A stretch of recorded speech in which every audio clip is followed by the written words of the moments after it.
അൽഹംദുലില്ലാഹി റബ്ബിൽ ആലമീൻ വസ്സലാത്തു വസ്സലാമു അലാ റസൂലിൽ അമീൻ വഅലാ ആലിഹി വസഹ്ബിഹി അജ്മഈൻ അമ്മാ ബഅദ്. റബ്ബി ഇശ്റഹ് ലി സദ്രി വയസ്സിർ ലി അംരി വഹ്ലുൽ ഉഖ്ദത മിൻ ലിസാനി യഫ്ഖഹു ഖൗലി. അൻ ഇബ്നു ഉമർ റളിയല്ലാഹു അൻഹു അന്ന റസൂലുള്ളാഹി സ്വല്ലല്ലാഹു അലൈഹി വസല്ലം ഖാല മൻ കാന ഫീ ഹാജതി അഖീഹി കാന അല്ലാഹു ഫീ ഹാജതിഹി.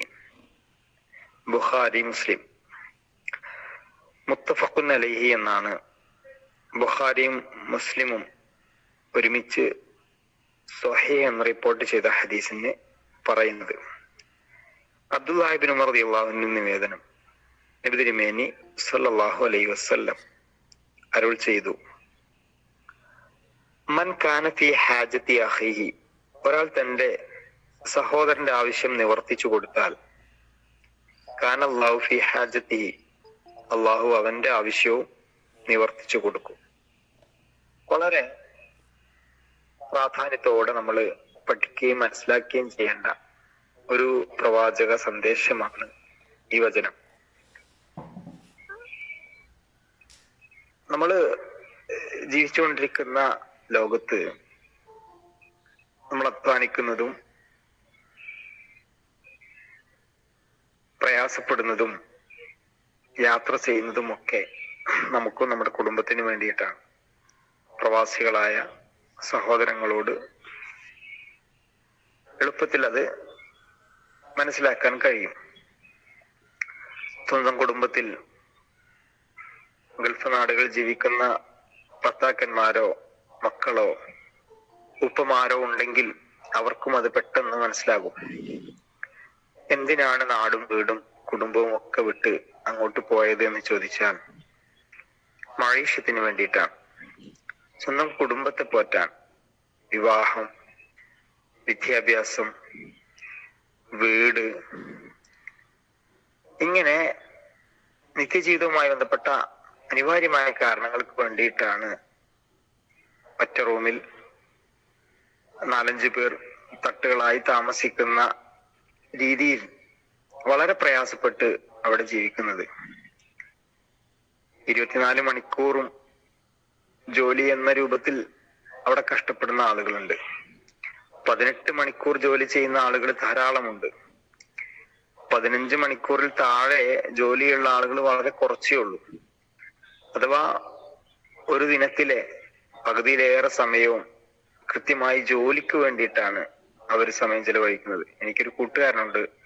അദ്ദേഹം നാട്ടിൽ വരുമ്പോൾ മാത്രമാണ് അദ്ദേഹത്തിന് ലീവ് ഉള്ളത്. ഒരാഴ്ചയിലെ 7 ദിവസവും അദ്ദേഹത്തിന് ജോലിയാണ്. എന്ന് വെച്ചാൽ അവിടെ പ്രവേശിച്ച് തിരിച്ച് നാട്ടിലേക്ക് വരുന്നത് വരെ ഒരു ഒഴിവുമില്ലാതെ ജോലി ചെയ്യേണ്ടി വരുന്ന കമ്പനിയിലാണ് അദ്ദേഹത്തിന്റെ നിയമനം. ഞാനിത് പറഞ്ഞത്, നമ്മൾ അധ്വാനിക്കുകയും പ്രയാസപ്പെടുകയും ചെയ്യുന്ന നമ്മുടെ കുടുംബത്തിന് വേണ്ടിയിട്ടാണ്. അതോടൊപ്പം തന്നെ നാട്ടിലായാലും വിദേശത്തായാലും നമ്മുടെ സഹോദരന്റെ ഒരു ആവശ്യം മനസ്സിലാക്കി അത് പൂർത്തിയാക്കാൻ സാധിച്ചാൽ നമുക്കും ഒരുപാട് ആവശ്യങ്ങൾ ഉണ്ടാവും. ആ ആവശ്യം അള്ളാഹു ഏറ്റെടുക്കുമെന്നാണ് നബി തിരുമേനി സല്ലല്ലാഹു അലൈഹി വസല്ലം ഈ ഒരു വചനത്തിലൂടെ പറഞ്ഞത്. ആവശ്യങ്ങൾ എന്ന് പറയുന്നത് പലതാണ്. എപ്പോഴും സാമ്പത്തിക സഹായം എന്നതിൽ മാത്രം നമ്മളത് പരിമിതപ്പെടുത്തേണ്ടതില്ല. 10ാം ക്ലാസ് കഴിഞ്ഞ ഒരു കുട്ടിയുടെ രക്ഷിതാവിനെ സംബന്ധിച്ചിടത്തോളം അവന്റെ തുടർ പഠനം എന്തായിരിക്കണം എന്നതിനെ കുറിച്ച് കൃത്യമായ കാഴ്ചപ്പാടുകളൊന്നും ഇല്ലാതിരിക്കാം. പണ്ട് കാലത്തൊക്കെ 10ാം ക്ലാസ് കഴിഞ്ഞാൽ അവിടെ വിദ്യാഭ്യാസം കഴിയുമായിരുന്നു. വളരെ അപൂർവം ആളുകൾക്ക് പ്രീ ഡിഗ്രിക്ക് പഠിക്കാൻ 1998 വരെയൊക്കെയുള്ള കാര്യമാണ് ഞാൻ പറയുന്നത്. PDC എന്ന് പറയും. പഠിക്കാൻ സാധ്യതയുള്ളത് വളരെ കുറച്ച് ആളുകൾക്ക്. അല്പം ചില ആളുകൾ ട്യൂഷന് പോകും. എന്നാലും അതൊരു ഡിഗ്രി 5 വർഷം, പിന്നീട് അങ്ങനെ ഒരു പരമ്പരാഗത പഠന രീതിയാണ്. ഇപ്പോ 10ാം ക്ലാസ് കഴിഞ്ഞതോടുകൂടി വിദ്യാർത്ഥികളുടെ താല്പര്യങ്ങൾക്കനുസരിച്ച് നമുക്ക് തിരഞ്ഞെടുക്കാൻ ഒരുപാട് ഓപ്ഷൻസുകളുണ്ട്. എന്ത് തിരഞ്ഞെടുക്കണം, ഏത് സ്ഥാപനത്തിൽ പഠിക്കണം, ദീനി വിദ്യാഭ്യാസ സ്ഥാപനത്തിൽ പഠിക്കുന്നതിന്റെ ഗുണങ്ങൾ, അതിൽ തിരഞ്ഞെടുക്കേണ്ട സ്ഥാപനങ്ങൾ, ഇതൊക്കെ രക്ഷിതാക്കൾക്ക്, വിദ്യാർത്ഥിനികൾക്ക് നമുക്ക് പറഞ്ഞു കൊടുക്കാവുന്നതാണ്. ഇതൊരാവശ്യമായിരിക്കും. ചിലപ്പോൾ ചിലരെ സംബന്ധിച്ചിടത്തോളം വളരെ അത്യാവശ്യമായിരിക്കും. 10ാം ക്ലാസ് കഴിഞ്ഞ് ചില വിദ്യാഭ്യാസ സ്ഥാപനങ്ങളിൽ എത്തപ്പെട്ടു എന്നതാണ് ചിലരുടെ ജീവിതം ധാർമ്മികമായും ഭൗതികമായും പച്ചപിടിക്കാനുള്ള കാരണം.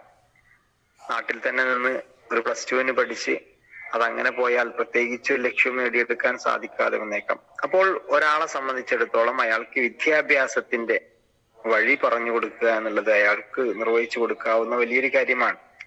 രോഗിയായ ഒരാൾക്ക് അയാളുടെ ചികിത്സക്ക് ആവശ്യമായ ഡോക്ടറെ നിർദ്ദേശിക്കുക, ഹോസ്പിറ്റൽ നിർദ്ദേശിക്കുക, ഏത് ചികിത്സാ രീതി തിരഞ്ഞെടുക്കണം എന്ന് നിർദ്ദേശിക്കുക, ഇതും ഒരാവശ്യമാണ്. കടം കൊണ്ട് പ്രയാസപ്പെടുന്ന ഒരാളെ സാമ്പത്തികമായിട്ട് സഹായിക്കുക. ഒരുപക്ഷെ നമ്മുടെ കയ്യിൽ പണം ഉണ്ടായിരിക്കും, നമുക്കത് അത്യാവശ്യമല്ലാതിരിക്കും. മറ്റൊരാളെ സംബന്ധിച്ചിടത്തോളം അയാൾക്ക് 1,00,000 രൂപ അല്ലെങ്കിൽ 50,000 രൂപ എന്നുള്ളത് ഒരു മാസത്തേക്കോ 2 മാസത്തേക്കോ വളരെ അത്യാവശ്യമായിരിക്കും. നിങ്ങളൊന്ന് ആലോചിച്ച് നോക്കിയാൽ എത്ര സന്തോഷകരമായ പ്രതിഫലാർഹമായിട്ടുള്ള കാര്യമാണ്. എന്റെ കയ്യിൽ 50,000 രൂപയുണ്ട് എന്ന് സങ്കല്പിക്കുക. എന്റെ കൂട്ടുകാരന് 40,000 രൂപ അത്യാവശ്യമാണ്. അത് എവിടെ നിന്ന് അവൻ ഇങ്ങനെ അന്വേഷിക്കുകയാണ്. വല്ലാത്തൊരു അസ്വസ്ഥതയായിരിക്കും അവന്റെ മനസ്സിൽ.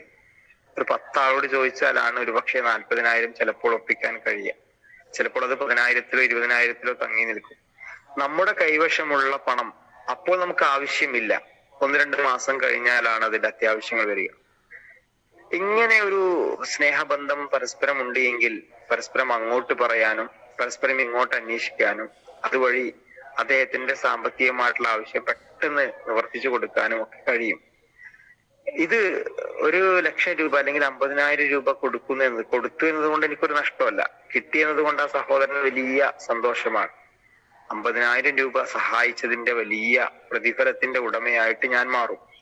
അപ്പൊ സാമ്പത്തികമായിട്ടുള്ള കൊടുക്കൽ വാങ്ങലുകൾ, തൃപ്തിയോടെയുള്ള കടമിടപാടുകൾ, കടം കൊടുത്ത് തിരിച്ചു കൊടുക്കുക എന്നുള്ളത് വളരെ വളരെ പ്രധാനപ്പെട്ട കാര്യമാണ്.